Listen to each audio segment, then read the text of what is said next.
Guanajuato, esta mañana 6 policías de tránsito fueron ejecutados por un comando mientras se encontraban en un retén de... Venta de drogas, secuestros, prostitución son parte de los ilícitos que se cometen en la ciudad norte. Ahora que el gobierno de Trump ha intensificado el combate contra la mara salvaje. En la Ciudad de México, los grupos criminales se han apoderado de uno de los sitios más visitados por los turistas. Las extorsiones y las amenazas en la Plaza Garibaldi van a duplicar el esfuerzo para detener la delincuencia que se está apoderando de Cancún. Bueno, vamos a México. La violencia del crimen organizado sigue desangrando México.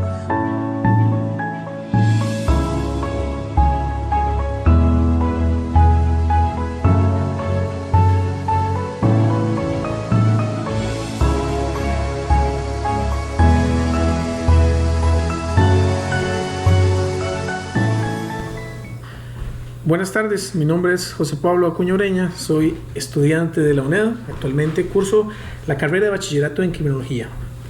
Vimos en la introducción anterior unas pinceladas de la evolución que ha tenido la delincuencia, olas de violencia, vandalismo, grupos armados, pero la pregunta surge de por qué, si cada vez que se penaliza más la delincuencia con políticas de naturaleza represiva, aún los delitos siguen en aumento.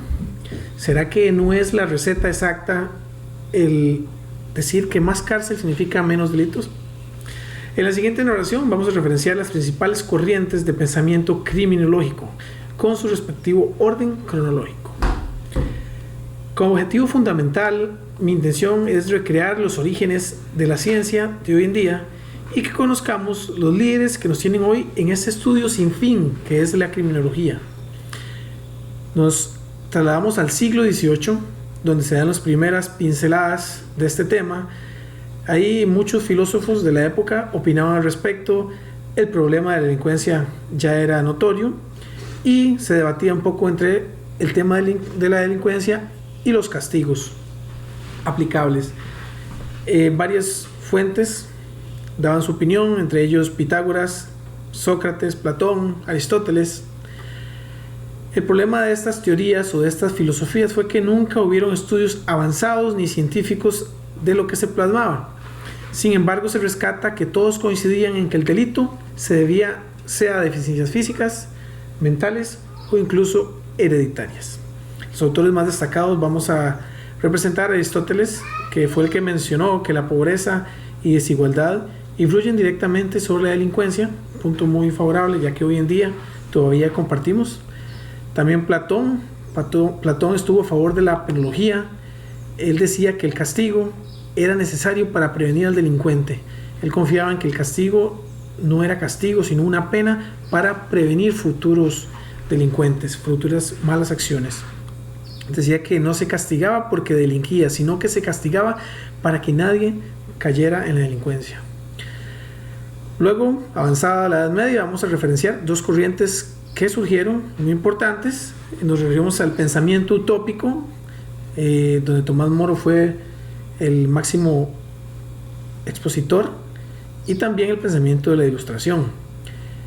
Con el pensamiento utópico, Tomás Moro fue el primero en que resaltaba esa conexión que tiene el crimen con los factores socioeconómicos y además con la estructura de la sociedad en donde se desenvolvía el criminal. Tomás Moro fue el más claro representante. Él buscaba la igualdad y la armonía. Su idea era algo utópica, como le dice su pensamiento, buscaba algo ideal, algo perfecto. Moro, dentro de sus propuestas sobresalientes, proponía que los poderes públicos interpusieran medidas necesarias para que el delincuente compensara su delito a la víctima con trabajo en vez de la represión. Abogó por que el Estado promoviera políticas de prevención y buscó la creación de un derecho premial. Un detalle, un derecho premial significaba que así como será castigado el ciudadano que no cumplía, que caía en delincuencia, así como ese se castigaba también al ciudadano virtuoso, había que premiarlo. Moro, por lo tanto, impulsó un castigo en base a la corrección, no a la represión, sino a corregir el hábito. Luego de ese pensamiento surgiría ya en el siglo XVIII todavía en el siglo XVIII más avanzado, se empezó a conocer el pensamiento de la Ilustración. Ese siglo, inclusive, ese pensamiento tuvo mucho auge, que inclusive el siglo XVIII fue conocido como el siglo de las luces, debido a este pensamiento de la Ilustración. Su nombre, Ilustración, indicaba que su finalidad, que era disipar, como decía textualmente, disipar las tinieblas de la humanidad mediante las luces de la razón. Básicamente era un programa educativo de valores que buscaba elevar el nivel cultural del individuo, de la sociedad, mejorar su situación a quienes desearan cultivar esa razón y salir de la ignorancia, que esa ignorancia ellos catalogaban como era la que llevaba a las conductas delictivas. En la Ilustración, Montesquieu fue uno de los más sobresalientes. Su obra sería llamada El espíritu de las leyes. Él defendía que no hay unas leyes universales válidas para todos los estados. Bueno, decía también Jacques Rousseau, fue otro partidario de este pensamiento de Ilustración. Consideraba que el hombre era bueno por naturaleza. El hombre nacía siendo bueno, sin embargo la sociedad era quien le influía para hacerlo malo. Hasta ahí vamos a marcar una etapa precientífica, donde no habían datos, no se investigaba a fondo, era mucha filosofía. Posterior vamos a entrar a la etapa científica. Vamos a empezar con la escuela clásica. La escuela clásica, a finales del siglo XVIII todavía, la escuela clásica la fundó Enrico Fermi, uno de los más enriquecedores de esta escuela. Decía que todos los hombres eran libres, iguales y racionales. O sea, todos nacíamos con libertad, con valores, con racionalidad, con libre albedrío. Por eso, nuestras actuaciones teníamos que dar respuesta de nuestro actuar. Debíamos actuar responsablemente porque habíamos nacido para eso. Esta escuela no buscaba las razones del por qué se delinquía, no. Simplemente se decía que si delinquió era por su elección, era por libre elección. No se buscaba razones externas a la persona, sino que era por su propia decisión. En esta escuela la pena no tenía ninguna utilidad para ellos, ya que como no investigaban las causas del delito, tampoco buscaban una aplicación de la pena contra ese delito. Decía que la escuela clásica sanciona al delincuente, como le digo, porque no veía esas razones del por qué delinquieron. Entonces simplemente buscaban a la persona, la trataban de corregir, pero no verificaban el entorno y demás. Eso era la escuela clásica. Gracias a la escuela clásica, dice que se dio terminación de muchas injusticias y muchas barbaridades en cuanto a derecho penal. La escuela clásica procura humanizar al ciudadano por medio del respeto de la ley. ¿Por qué decimos que gracias a esta escuela terminó mucha injusticia y mucha barbarie? Porque Beccaria, que en la escuela clásica fue uno de los principales aportadores y considerado uno de los que más aportó al estudio de la criminología, Beccaria escribió un libro con el nombre de Delitos y Castigos. El libro que escribió, o esta obra que escribió este autor, la escribió en su corta edad de aproximadamente 25 o 26 años, y en estas letras él trataba de encontrar la igualdad para todos los ciudadanos. De hecho, esas letras, según indican, fueron escritas de una manera, podríamos decirle, de una manera noble, una manera humilde, para que su comprensión fuera interpretada por todos y no solo por los máximos juristas o los más letrados. Entonces, gracias a esa explicitez de la ley que había remarcado Beccaria, fue que se empezaron a acabar muchas injusticias y muchas barbaridades. Otro que aportó, por mencionar, Bentham hizo una teoría, la teoría de las penas y de las recompensas, que también marcó mucho en esta escuela clásica. Posterior a ella surgió la escuela positivista. Esta escuela positivista surge como una reacción a la escuela clásica del derecho. Porque la escuela positivista observa al delincuente como algo anormal, como un tumor, dice, en la sociedad. Entonces estudian al delincuente aislado e independiente del medio externo y lo que lo influyera. El delincuente, ahí surge el determinismo. El determinismo decía que el delincuente era nato, o sea, el delincuente había nacido para ser delincuente y que el delito era hereditario, inclusive una enfermedad. En esta escuela se basó el estudio antropométrico. Este estudio decía que las personas tenían rasgos, características físicas y antropométricas que lo definían ya como una persona delincuente. O sea que todos quienes cometían actos de delincuencia tenían los mismos rasgos característicos. Una teoría un poco etiquetadora, por así decirlo, ya que decía que la persona de mandíbula extensa, corpulenta, venía predefinida a delinquir. Una idea hoy por hoy totalmente descartada. Bueno, recuperando esta escuela positivista, decía que el hombre no tiene libre albedrío, como sí lo decía la escuela clásica. La escuela clásica sí decía que usted elegía ser malo. En cambio, la escuela positivista sí mencionaba que usted nacía ya con la predefinición de delinquir.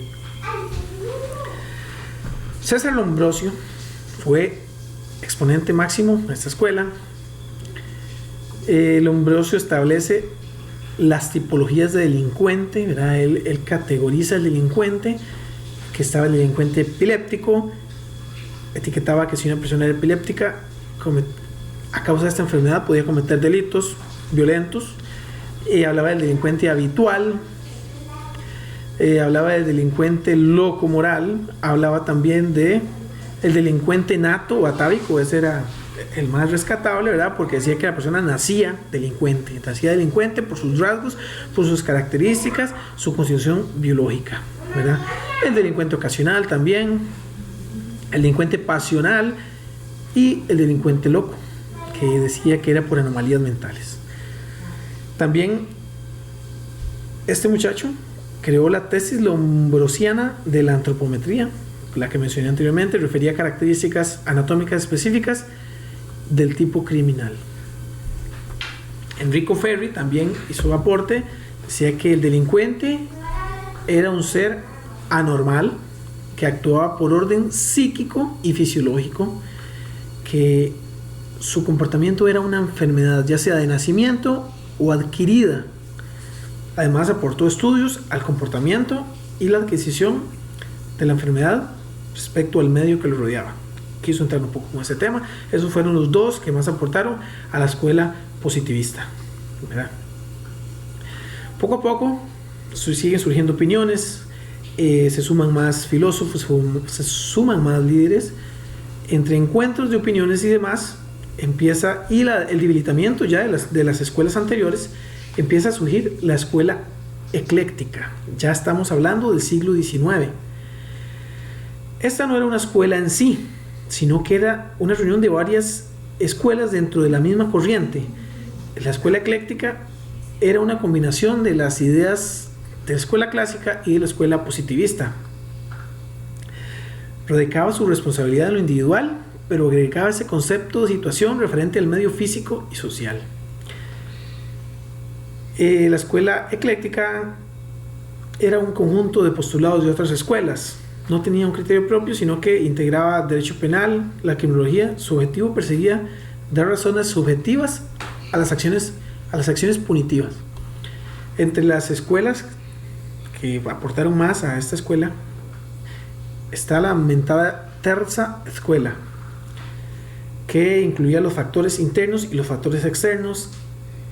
Dividía a los delincuentes en tres tipos: el habitual, el ocasional y el anormal. Únicamente esos tres tipos, tomando un poco de la escuela positiva, ¿verdad? La escuela alemana socióloga. Esta escuela alemana debía estudiar los dos escenarios, es decir, estudiaba un mecanismo de dualismo penal. Estudiaba el mecanismo de penas y el mecanismo de las medidas de seguridad. Esa es la alemana socióloga. Y la Escuela de la Defensa Social, como su nombre lo indica, su autor principal es Grammatik. Esta escuela intentaba combinar la criminología con el derecho penal. Para esta escuela lo importante era la seguridad ciudadana. La Escuela de Defensa Social, como su nombre lo dice, velaba por el orden social, defendía cualquier conducta incorrecta que amenazara o pusiera en peligro a alguna persona de la sociedad.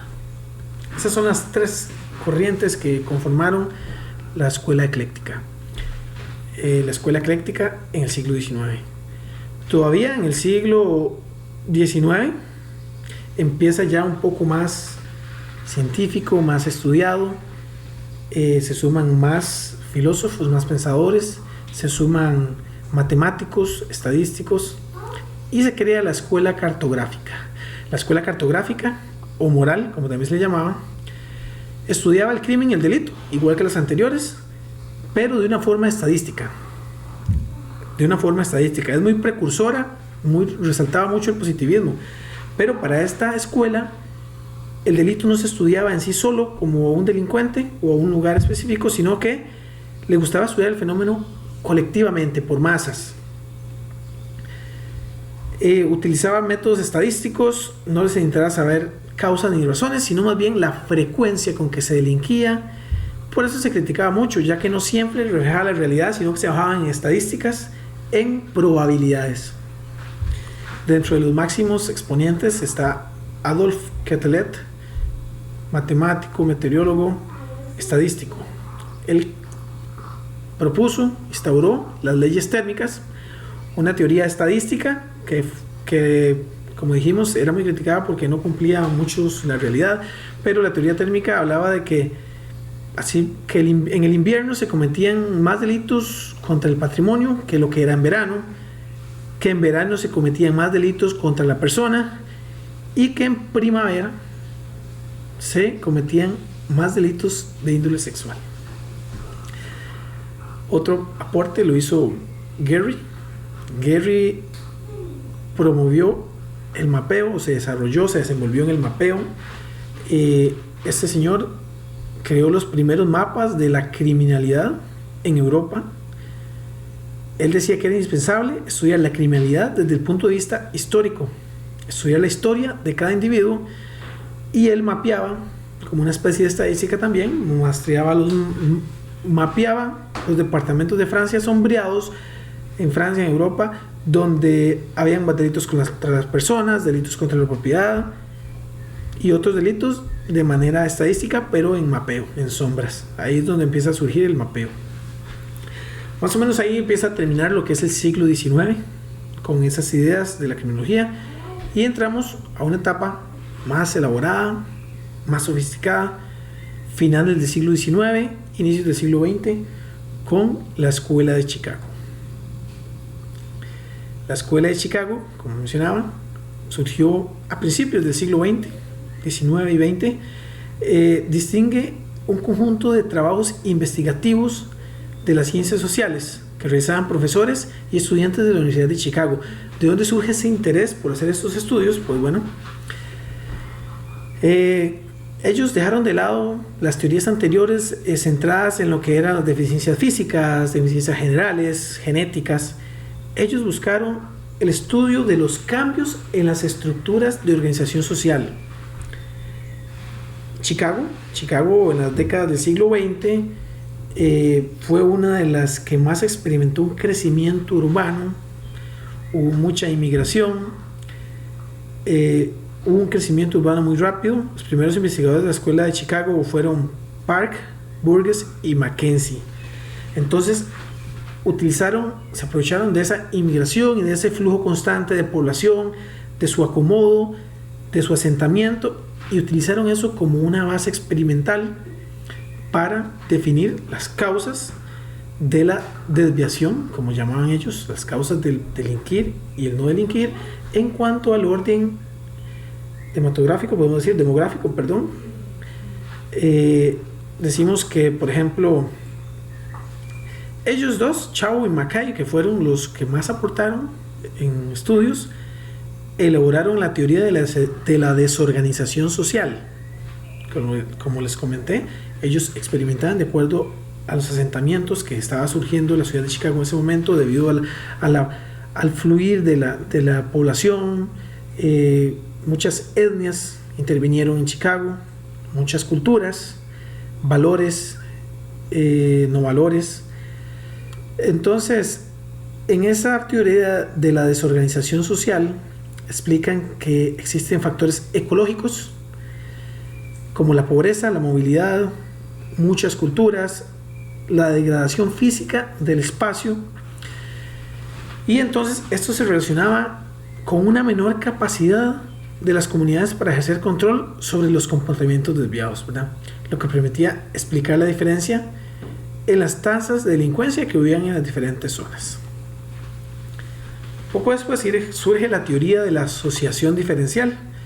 Esta teoría la desarrolló el sociólogo Edwin Sutherland. La teoría analiza los procesos por los cuales la criminalidad individual es aprendida a partir de la interacción con grupos sociales ya desviados, como un contagio. Dice que esta interacción con los grupos sociales que ya tenían cierta desviación llevaba a que el sujeto adquiriera un exceso de definiciones favorables a cometer delitos. Entonces Sutherland elabora aproximadamente un total de 9 proposiciones que resumen el comportamiento antisocial por medio de la asociación diferencial. Vamos a destacar 3.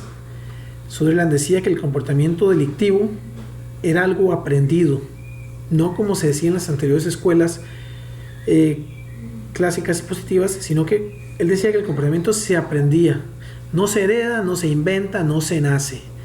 La delincuencia es aprendida. Decía que se aprende por la interacción con otras personas, por medio de la comunicación, de los gestos, del ir y venir diario. La parte fundamental de este aprendizaje se desarrolla en grupos personales íntimos, y además los medios de comunicación, como hoy en día, juegan un papel relativamente poco importante, indica él. Por más de que un medio promueva valores y demás, lo que más influía en el aprendizaje era su relación con los grupos íntimos.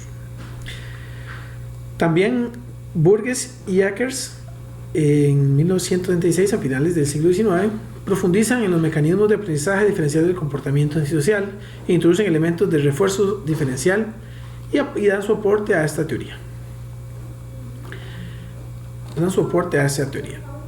Posteriormente surge también la teoría de la anomía y la atención, otra manera de explicar el por qué se delinque, el por qué la reacción a delinquir. Esta teoría de la anomía estudia la influencia de las variables sociales de carácter macro o estructural sobre la desviación. La idea fundamental es la existencia de circunstancias estructurales, cambios en los sistemas de valores, etcétera, que pueden debilitar la eficacia de las normas sociales en la ordenación y regulación del comportamiento individual. En este sentido, Merton define el concepto de anomía como un proceso que resulta del cambio de los valores sociales. El cambio de esos valores sociales que lleva cada individuo se iban sin que diera tiempo una sustitución por otros valores alternativos. Como resultado, el individuo se quedaba sin valores y normas que sirvan referentes para su conducta y por ende delinquía, por ende buscaba interactuar con personas que lo desviaban y así caía en uno más de la delincuencia. Merton explica que en periodos de cambios de sistemas de valores, la percepción de vacío normativo puede derivar en que los ciudadanos prioricen alcanzar determinados fines o metas utilizando medios lícitos para ello, por lo que el comportamiento social puede emerger como medio para lograr aspiraciones proyectadas culturalmente. Luego, sobre la atención, Robert Agnew, ya iniciando el siglo XX, construye la teoría general de la atención. Esta teoría dice que la atención derivada de esa imposibilidad de alcanzar metas, objetivos plasmados por la misma sociedad, la privación de gratificaciones esperadas o el sometimiento a situaciones adversas generaba un alivio, un alivio de manera que necesitaba un comportamiento antisocial. Por ejemplo, la ira, el miedo, la depresión, la violencia, el disgusto eran causa de no conseguir metas, objetivos que la misma sociedad todavía hoy en día propone. Si no has estudiado, si no tienes una carrera, si no tienes un trabajo, esa misma percepción de no poder conseguir las metas de la sociedad lo llevaba a cometer los actos delictivos. Básicamente, esas teorías son las que aún hoy alimentan la ciencia criminológica y mucho más que aún queda por estudiar en cuanto a este tema de criminología. Entonces, como conclusión, podríamos decir que la ciencia de la criminología no está madura aún. No se sabe en ciencia cierta cómo reducir el delito, ni sus gravedades, ni sus consecuencias. Hay ideas, desde un inicio se vienen trabajando en ideas, estamos progresando. Conocimos aquí aportes muy sobresalientes desde época antigua hasta la actualidad. Y concluyo que carecemos de instrumentos, de conocimientos, de la comprensión de las causas y los efectos. Estamos un poco parecidos todavía al siglo XVIII, ya que con certeza no sabemos el porqué de las causas, el porqué del delito, pero estamos en una corriente que estudia, que avanza y que poco a poco vamos a lograr acercarnos más a esa carrera que llevamos contra la delincuencia.